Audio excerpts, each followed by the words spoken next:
Taste the Daily. வணக்கம் அருண். நடந்தாய் வாழி காவிரி திட்டத்தை கொண்டு வந்து விவசாயிகளுடைய பாதுகாவலராக இருக்கக்கூடிய அனைத்திந்திய அண்ணா திராவிட முன்னேற்ற கழகத்துடைய பொதுச் செயலாளரும் சட்டமன்ற எதிர்க்கட்சி தலைவரும் முன்னாள் முதலமைச்சருமான புரட்சித் தமிழர் எடப்பாடி கே பழனிசாமி அவர்கள் இன்றைக்கு திருச்சி மாவட்டம் மணச்சநல்லூர் சட்டமன்ற தொகுதிக்கு எழுச்சி பயணத்தில் பிரச்சாரத்திற்காக சென்று கொண்டிருக்கிறார். செல்லுகிற வழியில் காவிரி ஆற்றின் கரையில் ஏராளமான விவசாயிகளுடைய பாதுகாவலரே காவிரி நடந்தாய் வாழி காவிரி திட்டத்தை கொண்டு வந்த நாயகரே என்கிற பதாதைகளோடு உற்சாக வரவேற்பு அளித்தனர். இவர் அதை பார்த்து அனைத்திந்திய அண்ணா திராவிட முன்னேற்ற கழகத்துடைய பொதுச் செயலாளர் தனது வாகனத்தில் இருந்து கீழே இறங்கி விவசாயிகளுக்கு நன்றி தெரிவித்தார். அதோடு விவசாயிகள் தங்கள் மனதார நன்றியை தெரிவித்துக் கொண்டனர். அனைத்திந்திய அண்ணா திராவிட முன்னேற்ற கழகத்துடைய பொதுச் செயலாளரும் காவிரியினுடைய நாயகராக இருக்கக்கூடிய நடந்தாய் வாழி காவிரி திட்டத்தை தமிழகத்திற்கு கொண்டு வந்து விவசாயிகளுடைய கண்ணீரை துடைத்த எங்கள் பாதுகாவலரே, இன்றைக்கு காவிரி அந்த விதை நெல்லை தூவி நீங்கள் வாழ்த்து தெரிவிக்க வேண்டும், வணங்க நாங்கள் அதற்காக வந்திருக்கிறோம் என்று தெரிவிக்க அந்த மரக்காயில் கொண்டு வந்த விதை நெல்லை அனைத்திந்திய அண்ணா திராவிட முன்னேற்ற கழகத்துடைய பொதுச் செயலாளர் புரட்சித் தமிழர் எடப்பாடி கே பழனிசாமி அவர்கள் காவிரி ஆற்றில் மலர்களோடு விதை நெல்லை தூவி காவிரி தாய்க்கு நன்றி தெரிவித்துக் கொண்டார்.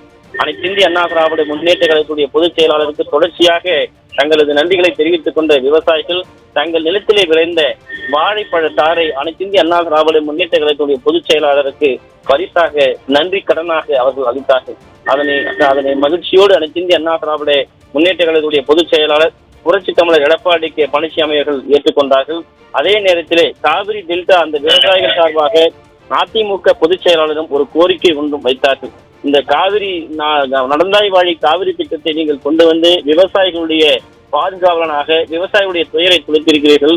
குறிப்பாக இந்த காவிரி தண்ணீரை பாதுகாத்து விவசாய பணிகளை மேற்கொள்வதற்காக ஒரு அணையை நீங்கள் கட்டித்தர வேண்டும்.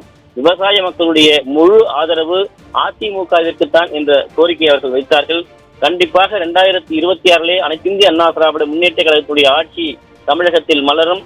அப்பொழுது உங்களுடைய கோரிக்கை இந்த அணை கண்டிப்பாக கட்டித்தரப்படும் என்கிற உறுதியை அனைத்திந்திய அண்ணா திராவிட முன்னேற்ற கழகத்துடைய பொதுச் செயலாளர் புரட்சி தமிழர் எடப்பாடி கே பழனிசாமி அவர்கள் அளித்தார்கள்.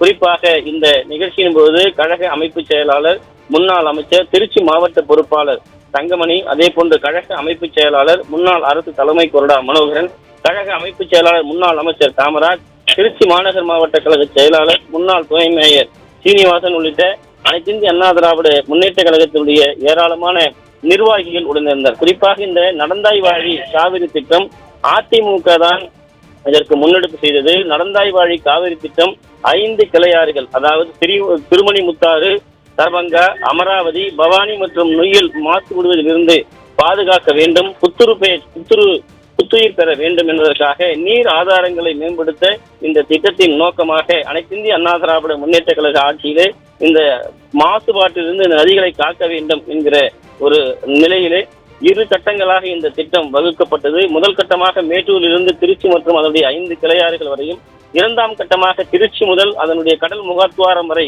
முக்கிய நோக்கங்களாக இந்த காவிரி கிளையாறுகளை தூய்மையாக்கக்கூடிய ஒரு நோக்கமாக மத்திய அரசுக்கு பரிந்துரையை அனுப்பியிருந்தது, ஒரு கோரிக்கையை வைத்திருந்தது. அதனை ஏற்றுக்கொண்ட மத்திய அரசு முதல் கட்டமாக 934.30 கோடி ரூபாய், அதாவது மத்திய அரசினுடைய நிதியை மாநில அரசிற்கு 60% அந்த நிதியை வழங்கி இருக்கிறது. அனைத்திந்திய அண்ணா திராவிட முன்னேற்ற கழகத்துடைய பொதுச் செயலாளர் எப்படி விவசாயிகளை பாதுகாப்பதற்கு ஒரு முக்கிய காரணமாக இருக்கிறார், விவசாயிகளுடைய பாதுகாவலனாக இருக்கிறார் என்பதற்கு இந்த திட்டம் ஒரு மிக முக்கியமான திட்டம். அதனுடைய நன்றி கடனாகத்தான் இன்றைக்கு விவசாயிகள் அந்த திட்டத்தை கொண்டு வந்த அந்த திட்டத்தினுடைய பிதாமகனாக அந்த திட்டத்திற்கு, அதாவது அடிக்கல் நாட்டிய அந்த திட்டத்திற்கு தூபம் போட்ட அந்த திட்டத்தை கொண்டு வர வேண்டும் என்று மத்திய அரசை வலியுறுத்திய விவசாயிகளுடைய பாதுகாவலனாக இருக்கக்கூடிய அனைத்திந்திய அண்ணா திராவிட முன்னேற்ற கழகத்துடைய பொதுச் செயலாளருக்கு இன்றைக்கு விவசாய பிரதிநிதிகள் நன்றி தெரிவித்திருக்கிறார்கள். நெல்லு தான் விவசாயிகளுடைய பிரதான அந்த தானியமாக உணவுப் பொருளாக இருக்கிறது. அந்த விதை நெல்லை கொண்டு வந்து கொண்டு வந்த காவிரி நாயகனுடைய திருக்கரங்களால் இன்றைக்கு காவிரி கரையிலே அந்த காவிரியினுடைய நதியினுடைய அந்த தண்ணீரிலே தூவி காவிரி தாய்க்கு நன்றி செலுத்தியதோடு அனைத்து இந்திய அண்ணா திராவிட முன்னேற்ற கழகத்துடைய பொதுச் செயலாளருக்கு விவசாயிகள் சார்பாக நன்றி தெரிவித்துக் கொண்டது குறிப்பிடத்தக்கது. குறிப்பாக இந்த திட்டத்தினுடைய மொத்த மதிப்பீடு நாம் ஏற்கனவே குறிப்பிட்டது போல 944.30 கோடி ரூபாய். மத்திய அரசுடைய பங்கு 60%. இந்த 60% வைத்து இந்த அந்த இருக்கக்கூடிய இந்த ஆறுகளை தூய்மையாக்க வேண்டும், விவசாயிகளுடைய வாழ்வாதாரத்தை பாதுகாக்க வேண்டும், விவசாயத்தை பெருக்க வேண்டும், தூய்மையான அதாவது நச்சில்லாத உணவை நல்ல நீரில் விளைவிக்க வேண்டும் என்கிற உன்னதமான நோக்கத்திற்காக இந்த நடந்தாய் வாழி காவிரி திட்டம் கொண்டு வரப்பட்டது என்பது குறிப்பிடத்தக்கது.